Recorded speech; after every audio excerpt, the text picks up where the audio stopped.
शामिल करते हैं लाहौर से, जहां साबिका वज़ीर आला पंजाब चौधरी परवेज इलाही का अदालत पेशी के मौका पर गुफ्तगू करते हुए मरियम नवाज के वज़ीर आला के उम्मीदवार होने पर रद्द अमल। कहा कि सारे घबराए हुए लोग हैं, ये पहला इलेक्शन है जिसमें किसी का एक पैसा नहीं लगा। ब्यूरो चीफ लाहौर मियां कबीर अहमद की इस रिपोर्ट में। पाकिस्तान तहरीक इंसाफ के सदर परवेज इलाही को आज अदालत पेश किया गया। इस मौका पर सहाफ़ी ने मरियम नवाज को वज़ीर आला का उम्मीदवार नामजद होने से मुतल्लिक सवाल किया, जिसका जवाब देते हुए परवेज इलाही ने कहा, ये सारे घबराए हुए लोग हैं, ये पहला इलेक्शन है जिसमें किसी का एक पैसा नहीं लगा।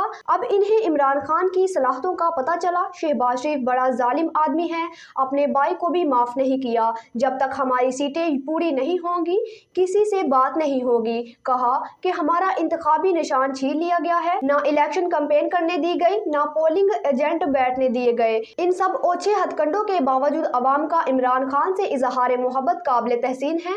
छापे और गिरफ्तारियों से कारकुनों को हिरासा किया गया, फिर भी अवाम ने इमरान खान जिंदाबाद के नारे लगाए। पीटीआई को सबसे ज्यादा वोट और सीटें देने पर अवाम का शुक्रिया अदा करते हैं। मजीद कहा कि इलेक्शन में दानियों की नई मिसालें कायम की गई।